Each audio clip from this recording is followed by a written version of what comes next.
For nearly all of human existence, we were free. No borders, no kings, no walls. For tens of thousands of years, we moved across open landscapes in small bands. We owned nothing, and no one owned us. Then, in what amounts to a geological heartbeat, everything changed. We stopped moving. We built walls. We invented property. We created cities. And in doing so, we created civilization. Part 1.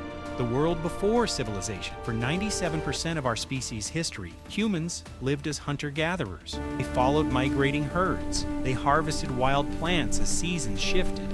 They left behind no monuments, only footprints and fading campfires. Anatomically, they were identical to us. Today. Same brains, same emotions, same intelligence, but socially, they lived in ways almost unimaginable through today. There were no kings, no standing armies, no taxation, no prisons. These groups operated in what anthropologists call an immediate return economy. Food was eaten soon after it was acquired. There was no storage, no accumulation, and without stored wealth, no permanent inequality. If someone attempted dominance, the group could simply leave.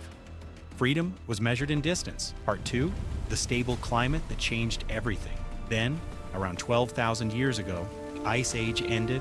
The planet entered the Holocene, a warmer, more stable climate. In the Near East, a region later known as the Fertile Crescent became unusually abundant. Wild wheat and barley grew in dense fields. Gazelle herds passed predictably through valleys. For the first time in history, energy gained from food far exceeded energy spent acquiring it, and humans made a decision. They stayed. Part 3, settling before farming. The Natufians were among the first. They built circular stone homes.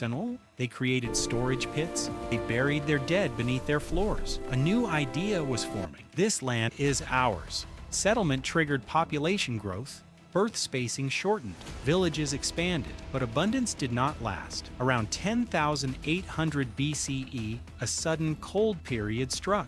The Younger Dryas. Resources collapsed. Humanity faced a choice: return to mobility or intervene. They intervened. Part 4. The invention of agriculture. Agriculture was not born from ambition, it was born from pressure. Humans began managing wild grain, clearing competing plants, replanting selected seeds. Over generations, wheat lost the ability to reproduce without us. We reshaped nature, but agriculture reshaped us. Heights declined, nutrition narrowed, labor intensified, and something new appeared. Disease, dense settlements, and domesticated animals allowed pathogens to spread. Civilization had begun, but at a cost. Part 5. Property, walls, and violence. When food could be stored, it could be stolen.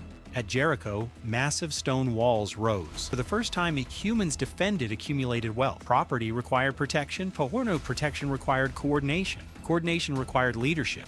Egalitarianism began to fade. Hierarchy emerged. Some graves grew elaborate. Status became permanent. Inequality became structural. Part 6.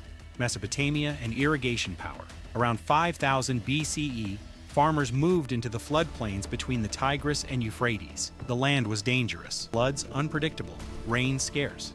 But the soil was rich beyond measure. To survive, they built canals. Irrigation required large-scale coordination. Those who controlled water controlled life. Authority centralized. Temples became economic engines. Administration replaced memory. Part 7. Uruk, the first city. By 3800 BCE, something entirely new appeared. Uruk, up to 50,000 people lived within its walls. For a species evolved in bands of 30, this was revolutionary. Strangers filled the streets. Institutions replaced familiarity.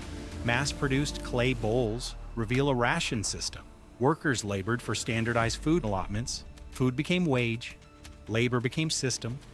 Writing emerged, not for poetry, but for accounting, barley, sheep, work units. Civilization had acquired a memory beyond the human brain. Part 8. Kings and War. By 2500 BCE, priestly authority gave way to kings. City-states collided. Conflict hardened into organized warfare. Standing armies replaced sporadic raids. The king offered protection in exchange for loyalty, labor, and tax. Captives were no longer killed, they were absorbed. Forced to build the cities of their conquerors, civilization's infrastructure rested on coercion as much as cooperation. Part 9. The First Empire. By 2300 BCE, a man in Akkad asked a new question: if one city can be ruled, why not all? His name was Sargon.